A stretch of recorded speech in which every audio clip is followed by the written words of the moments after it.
ဒါလေးကကြတော့ဒီကျတို့ session C chapter 2ပေါ့နော် session C တွေက number 8ပေါ့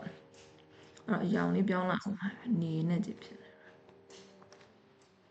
ဒါဆိုရင်ဒီကျတို့ let P or N be the statement ဆိုပြီးတော့မှစပြီးရေးမယ်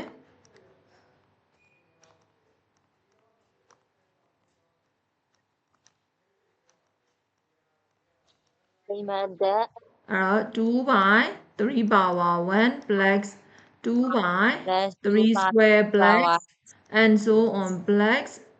2 by 3 power n equal to 1 minus 1 by 3 power n for all n ပေါ့ negative number and ရမယ်နော်အဲ့ဒါဆိုလို့ရှိရင်ပထမဦးဆုံးဒီချက်တို့က for n equal to 1 အတွက် left hand side ကိုစရေးမယ် left hand side အတွက်ဆိုရင် enter move 1ဆိုတာဒီကိန်းလုံးအရေအတွက်ကိုပြောတာဖြစ်တဲ့အတွက်ပထမကိန်းလုံးတစ်လုံးနဲ့လို့ပြောတော့ဒါဆိုရင် 2 by 3ပေါ့ဒါဆိုရင် right hand side right hand side ကျတော့ဒီချက်တို့က n နေရာမှာဗာထည့်ပေးရမှာလဲဆိုတော့1ထည့်ပေးရ1 minus 1 by 3 ပါဟုတ်ပြီနော်အဲ့တော့1 minus 1 by 3 power 1ပေါ့အဲ့ဒါဆိုလို့ရှိရင်ဒီကျတို့က1 minus 1 by 3ဆိုတော့ဒီကျတို့ဘယ်လောက်ပဲရမှာလဲ2 by 3ပဲရမှာပေါ့အဲ့ဆိုရင်ဒီကျတို့ left hand side နဲ့ right hand side နဲ့ကတူသွားပြီဒါဆိုရင်ဒီကျတို့ P of 1က true ဖြစ်သွားပြီပေါ့1က true ဖြစ်သွားပြီ P of 1က true ဖြစ်သွားပြီဒါဆိုရင်ဒီကျတို့ for n equal to k အတွက်ကိုဘာလုပ်ရတော့မှာလဲဆိုတော့ assume လုပ်ပေးရမှာ assume that P of k is true P of k က true ဖြစ်ပါတယ်ဆိုပြီးတော့ assume လုပ်ပေးရမှာအဲ့ဒါဆိုလို့ရှိရင်ဒီကျတို့က2 by 3 power 1 plus 2 by 3 square plus and so on plus 2 by 3 power k ကဘာနဲ့တူမှာလဲဆိုတော့1 minus 1 by 3 power k နဲ့တူတယ်ပေါ့ဒီအချက်ကလေးဒီကျတော့ဘယ်မှာပြန်ယူသုံးပါလဲ n equal to k plus 1ကိုတက်တည်ပြတဲ့အခါမှာပြန်ယူသုံးပါအဲ့ဆိုရင် for n equal to k plus 1အတွက်ဆိုရင်ဒီကျတော့တက်တည်ပြပေးရမှာက to prove that 2 by 3 power 1 plus 2 by 3 square plus and so on plus 2 by 3 power k plus 1 က 1 minus 1 by 3 power k plus 1နဲ့ညီကြောင်းဒီကျတော့တက်တည်ပြမှာဒါဆိုရင်တက်တည်ပြချက်စတော့မယ် left hand side left hand side ဆိုလို့ရှိရင်ဒီကျတော့မှာက2 by 3 power 1 plus 2 by 3 square plus and so on plus တနေရာခြံခဲ့မယ်2 by 3 power k plus 1အဲ့ k plus 1အကြိမ်မြောက်ကိန်းရဲ့ရှေ့မှာဒီကျတော့ကဘာကြိမ်မြောက်ကိန်းရှိမှာလဲဆိုတော့ k ကြိမ်မြောက်ကိန်းရှိမှာဒါဆိုရင်2 by 3 power k ဆိုတာလေးရှိမယ်ရလားဟုတ်ကဲ့အဲ့ဆိုလို့ရှိရင်ဒီကျတော့ကအခုဒီမှာ2 by 3 power 1 plus 2 by 3 square plus 2 by 3 power k က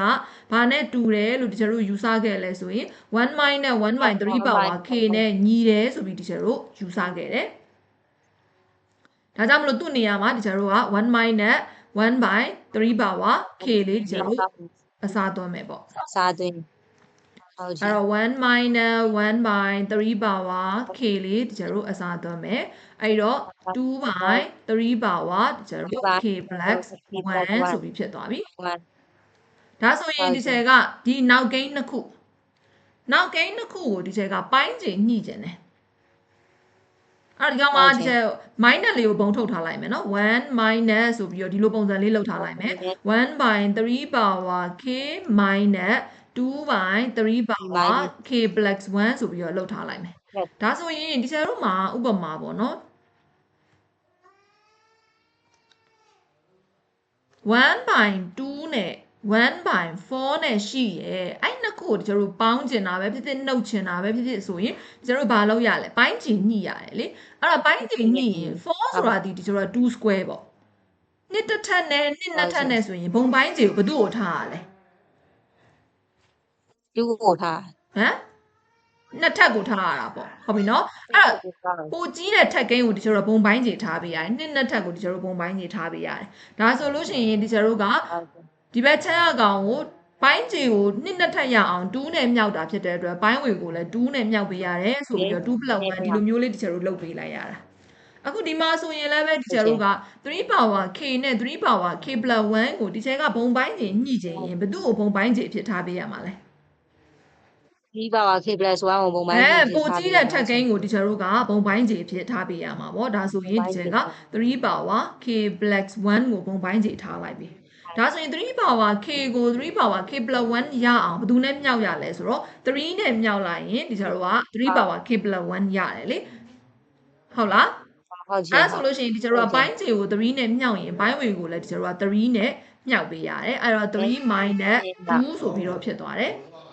minus ဒါအဲ့ဆိုလို့ရှိရင်1 - 3တဲ့ကနေ2ကိုနှုတ်လိုက်တော့1 by 3 power k + 1ဆိုပြီးရသွားတယ်ဒါဆိုရင်အခုဒီမှာဒီကျတို့တက်တည်ပြချင်တာရဲ့ right hand side ထဲမှာလည်းပဲ1 - 1 by 3 power k + 1ပဲဆိုတော့ဒီကျတို့ကဘာဖြစ်သွားပြီလဲ right hand side နဲ့ကညီသွားပြီပေါ့ဒါဆိုရင်ဒီကျတို့က left hand side နဲ့ right hand side နဲ့ညီသွားပြီလို့ပြောလို့ရတယ်ဒါဆိုရင်ဒီကျတို့ကပြီးတော့ k + 1ကဘာဖြစ်သွားပြီလဲဆိုရင် true ဆိုပြီးတော့ပြောလို့ရသွားပြီမှန်သွားပြီဒါကြောင့် by mathematical induction အရာ index ရ 2 by 3 power 1 plus 2 by 3 square plus and so on plus 2 by 3 power n equal to 1 minus 1 by 3 power n for all natural number n အဲ့တော့2 by 3 square blacks and so on blacks 2 by 3 power n equal to 1 minus 1 by 3 power n for all natural number n ဆိုပြီးတော့မှရပါမယ် natural number n အဲ့ဆိုနားလည်လားဟုတ်ရှင်နော်